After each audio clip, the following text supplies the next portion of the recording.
जय हिंद। आज हम पराक्रम दिवस सुभाष चंद्र जी की जो जन्म दिवस को आज ही के दिन 23 जनवरी सन 1897 यानी आज से लगभग 128 साल पहले उनका जन्म हुआ। और पराक्रम दिवस क्यों मना रहे हैं? अभी आप लोगों ने एक नाटक देखा। इस नाटक में आज़ाद हिंद फौज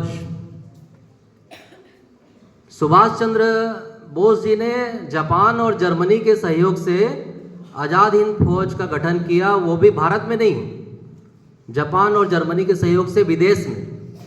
इतने पराक्रमी थे वो। और क्यों गठन किया आज़ाद हिंद फौज का? आज़ादी, भारत को आज़ादी दिलाने के लिए। उस समय देश गुलाम था। 1897 में जन्म हुआ, यानी ये सब 1910-15 के आसपास सेकंड वर्ल्ड वार चल रहा था। द्वितीय विश्व युद्ध में उन्होंने अंग्रेज़ों के खिलाफ, उसमें जर्मनी और जापान का सहयोग मिला उनको, और वहाँ से एक फौज का गठन करके देशभक्ति की भावना, भारत को आज़ाद दिलाना और अंग्रेज़ों को उखाड़ फेंकना, ये उनका उद्देश्य था।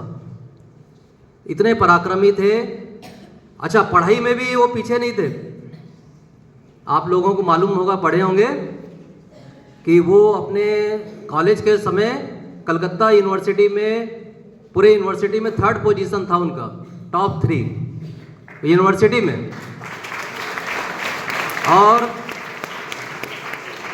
उसके बाद ICS बोलते थे उस समय, आजकल परीक्षा का नाम बदल गया है, भारतीय प्रशासनिक सेवा, IAS।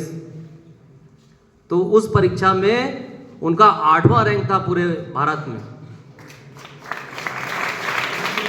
तो जहाँ तक हमको याद है, वो तीसरे भारतीय थे उस समय आज़ादी के पहले ICS बनने वाले। ICS यानी इंडियन सिविल सर्विस, ये नाम था उस समय। आजकल थोड़ा सा चेंज हुआ है, इंडियन एडमिनिस्ट्रेटिव सर्विस हो गया। जलियांवाला बाग हत्याकांड जब हुआ 1919 में, तो उसकी घटना से इतने दुखी हुए, उन्होंने अपना पद को छोड़ दिया। आज भी कई उदाहरण ऐसे देखने को मिलते हैं कि बड़ी बड़ी पोस्ट को लोग छोड़ देते हैं देश के लिए, आज़ादी।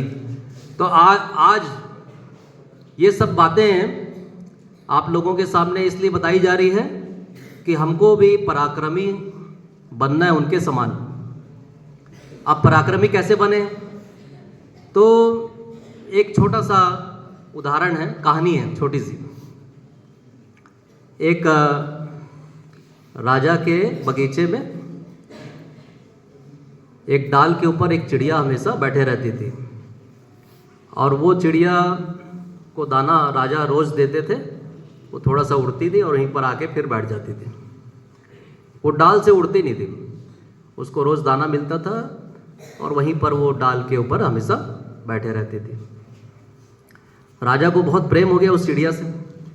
तो राजा सोचे कि इतनी अच्छी चिड़िया है, इसको भी दुनिया देखना चाहिए, आकाश गगन में क्या है उसको देखना चाहिए। उसकी इच्छा हुई राजा की। बहुत कोशिश की है राजा उड़ाने की उसको, कि जाओ पूरे विश्व को देखो, गगन में उड़ो। लेकिन उड़ाते थे, वो थोड़ा सा उड़ती थी, फिर वापस आके उसी डाल में आके बैठ जाती थी। तो अपने मंत्रिमंडल से वो मीटिंग किए, उसका उपाय बताइए बोले। सब लोग बहुत कोशिश किए किसी से, वो चिड़िया थोड़ा उड़ती फिर वापस उसी डाल में आके बैठ जाती थी। फिर वो पूरा नगर में ढिंडोरा पिटाए कि बोले जो भी आके इस चिड़िया को उड़ा देगा इस डाल से, उसको मैं उचित इनाम दूंगा। तो उसमें से एक किसान आया और उस डाल को आके काट दिया। ठीक है, डाल जैसे ही काटा वो चिड़िया उड़ के आकाश में उड़ गई। कहने का मतलब ये है कि हम अपनी डाल को, कंफर्ट को, जहाँ हम कंफर्ट हैं उसको पकड़ के रखे हुए हैं, और विश्व बहुत बड़ा है। हमारा विज़न बहुत बड़ा है। हम जिस काम के लिए आए हैं, अगर हम बड़ा सोचेंगे, छोटा छोटा सोचेंगे तो और नीचे जाते जाएंगे। हमेशा बड़ा सोचना है। ज्ञान की तलवार से डाल को काट दीजिए, तब फिर देखिए आप कहाँ जाते हैं। ठीक है, अपना रैंक देखिए, अपने क्लास में अपना रैंक देखिए कि हम 40 में, आज चर्चा कर रहे थे पाल सर के साथ सुबह मॉर्निंग पीटी में, 40 में अपना रैंक देखिए। पहले सुभाष चंद्र जी का तो पूरे इंडिया में रैंक बताए हम, तो आपका 40 में और 80 में फिर रैंक देखिए कहाँ पर आप अभी हैं। परीक्षाओं का समय है तो अपना विश्लेषण करिए, और बहुत बड़े बड़े कामों के लिए हम आए हैं, ये सोचना है, बड़ा सोचना है हमेशा। ठीक है, सभी को पराक्रम दिवस की बहुत बहुत शुभकामनाएं। धन्यवाद।